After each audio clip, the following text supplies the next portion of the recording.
First of all, I want to thank very much the Ms. Chano of the Sasakawa Peace Foundation for inviting me.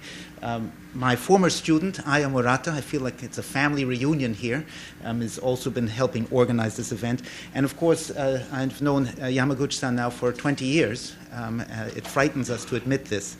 And I couldn't think of anyone better to introduce me. I've been working on sort of the culture of Japanese, or the way strategic culture is now the term of art, the term that people use of Japan and of Germany. I wrote my first book about that, and then I worked on the history issue for a long time.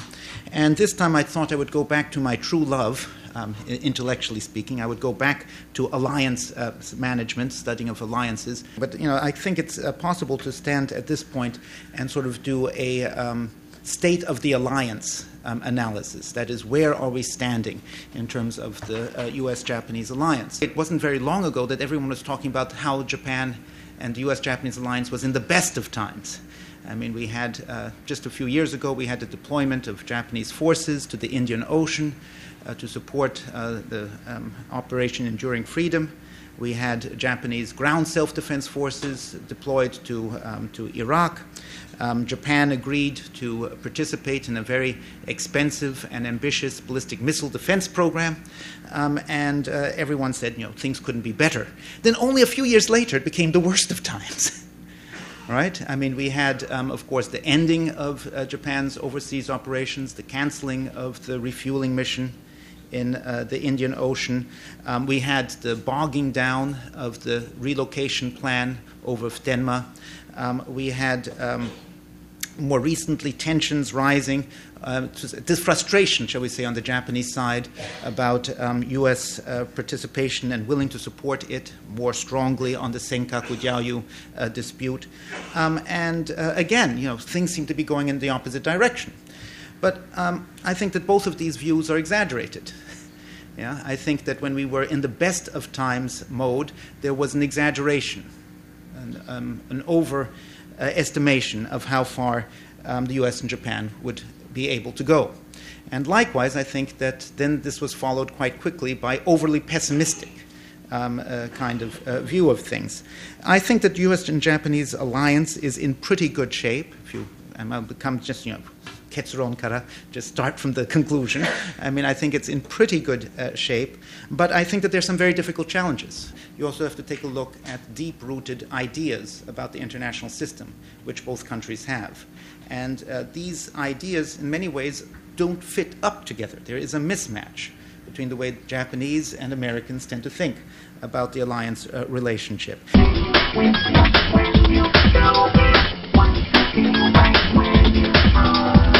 When one is here in Tokyo, it's very natural to think that maybe the US-Japanese alliance is unique in terms of its strength and depth and endurance, how long and how strong this alliance has been.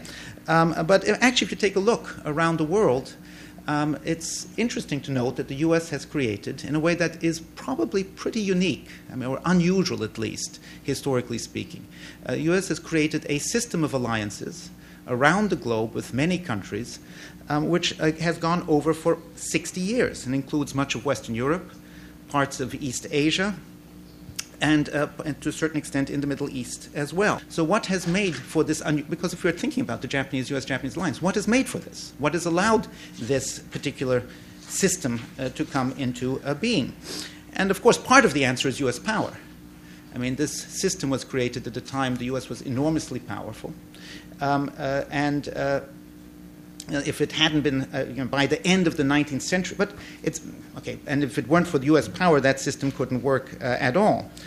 And so I guess one has to, why did the U.S. then? Because power alone doesn't make us create that system of alliances.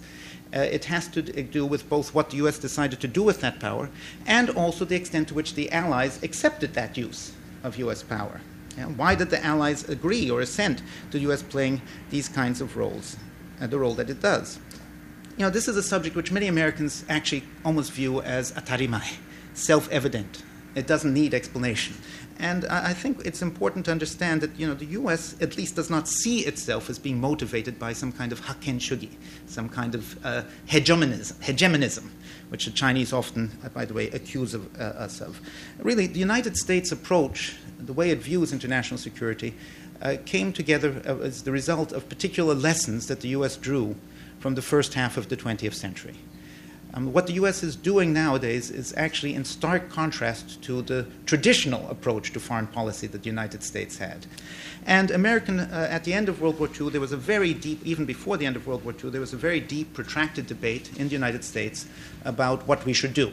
U.S. commitment equals peace, right? U.S. lack of commitment equals war, and otherwise we would go back in a conflict situation where we wind up paying a greater price in blood and treasure, people killed and money spent if we didn't do this. This is, of course, a realist argument in its core. It may be right, it may be wrong, I don't know. But it's amazing how many Americans really believe this. I believe it too, to some extent, all right? So it was also linked very strongly to a liberal vision of international relations. That is, that we stay committed not only to preserve the balance of power, but because we want to make a better world. This is naive American idealism combined with a kind of hard, calculating realism. We want to promote commerce, we want to promote trade, we want to promote with that, of course, because all good things go together, right? Democracy and human rights as well as with it. Now, in this context, alliances are very important. Alliances are vitally important for this U.S. idea, this U.S. mission of its role in the world, because both for practical and for normative reasons. Now, this system of alliances that we created has been anything but tranquil. Again, around the world, the history of the alliances is a history of misperceptions, misfiring, clashes of interests, and of repeated crises. But overall, this peculiar system has maintained itself with remarkable success. And indeed, in many ways, the sort of U.S. attitude towards this thing has been, this system and to this general strategy has been reinforced by our experiences of the second half of the 20th century. We managed to prevail over the Soviet Union through our commitment, and so that even strengthens that particular view of the alliance.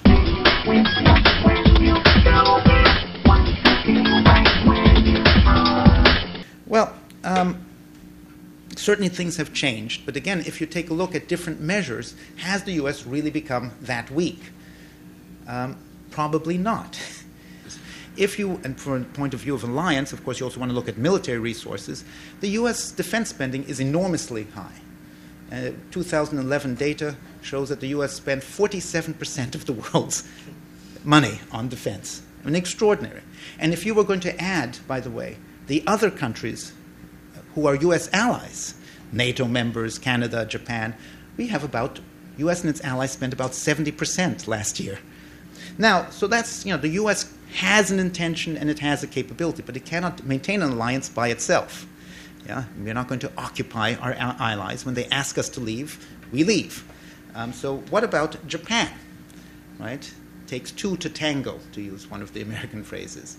What is the Japanese view on the alliance? Well, the Japanese vision of the world and of security policy is very different from that of the United States. In many ways, Japan's main concerns since World War II, you always hear that refrain, Japan as a resource-poor island nation in East Asia. It's like almost a talismanic, a kimarimonku that always is used. But Japan as a resource-poor island nation has to focus on its economic needs. It has to focus on trade and development, and therefore has long relied on the United States to provide it with security from the strategic threat. Now, behind this idea, especially protection of its vital sea lanes of communication and nuclear deterrence, now, behind this idea is the fact that Japan drew almost the opposite lessons from the United States from the first half of the 20th century. Whereas the United States was pulled out of its strategic isolationism by the events of the first half of the 20th century, Japan, it seems, has gone in the opposite direction. Now, Japan still found itself having to rely on the United States, but it tried to maintain a very controlled alliance with the United States. It tried, Fortunately, it was a democracy. It was able to espouse with some conviction, it was able to convince and notion that it shared our liberal values. In some ways, it was more liberal in certain respects, certainly with ideas about international relations, than the United States. But at the same time, it tried to limit that alliance. And therefore, because of this mismatch between U.S. and Japanese strategic culture, we had often a very tricky alliance. My friend Mike Green, who also was with me in Japan when I began, he was once telling Donald Rumsfeld, he used this image all the time, told Donald Rumsfeld and other U.S. military officials that in some ways Japan views the United States or the U.S. alliance a little bit like magical demons or ogres, oni, in Japanese folklore. I mean, you can make a deal with the demon, the ogre, to do something useful, like bring rain and protect you against the bandits. But it's a very dangerous deal, because if you don't watch out, he's going to wind up eating your crops and carrying off your daughters or something terrifying like that. So, there's always been this, and the alliance which resulted from this mismatch in views was a highly asymmetrical one, where the U.S. provided support and quite far-reaching support, and Japan in turn restricted the military support it provided the United States, generally aligning the United States with security issues and providing bases.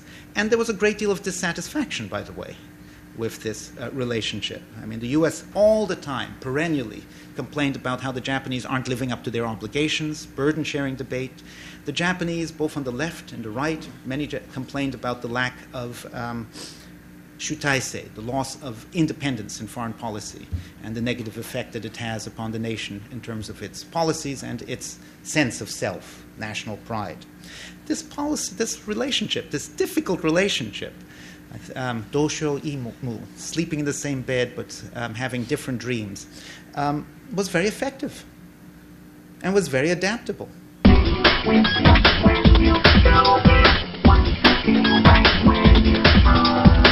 However, there are problems. And there's some changes in the domestic political system in Japan and in the international system, which, if not handled properly, can create big problems, a lot of difficulties.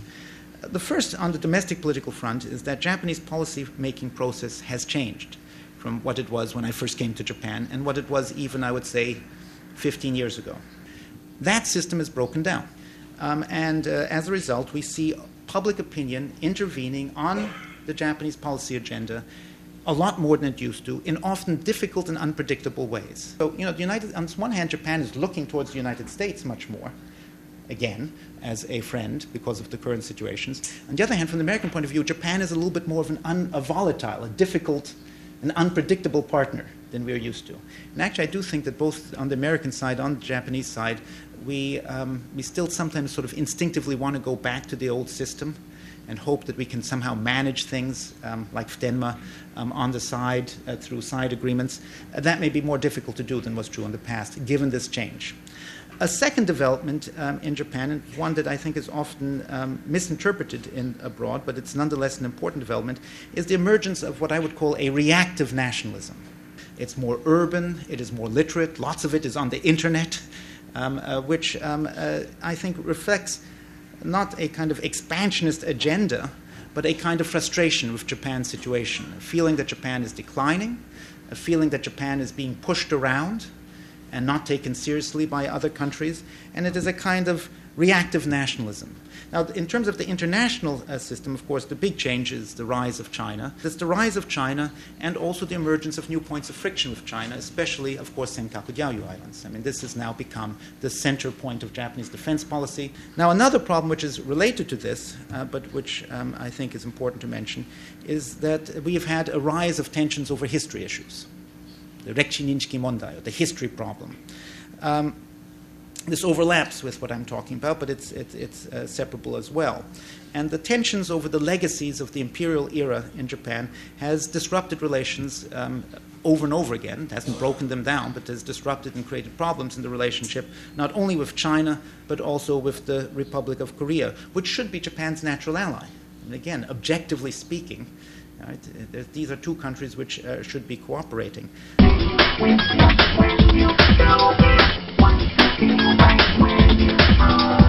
And the main challenge, I think, right now is not so much military. The main challenge, I think, actually is diplomatic right now. It is important that the United States and Japan are able to communicate and coordinate effectively on diplomatic issues. So we have this situation where we have this very difficult double balancing act between engaging and hedging against China, and at the same time trying to reassure and at the same time not overly provoke each other. You should not underestimate the extent to which the Chinese and the Koreans together lose their balance on Japan. Yeah? And I think that the United States and Japan, but also other allies, will need to work together and other strategic partnerships will need to work together in order to cope and manage what we hope is a peaceful, because China deserves a better place in the international system. It deserves the respect that a great country, a great civilization is entitled to, but not at the expense of everybody else.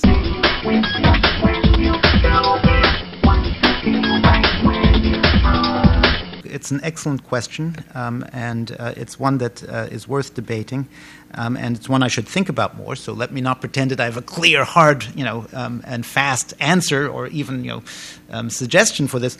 I think actually, the U.S. from our point of view, begin on Takeshima. First of all, the ICJ. Okay, on Takeshima Dokdo, you should only go to the ICJ if you are sure that Japan will lose.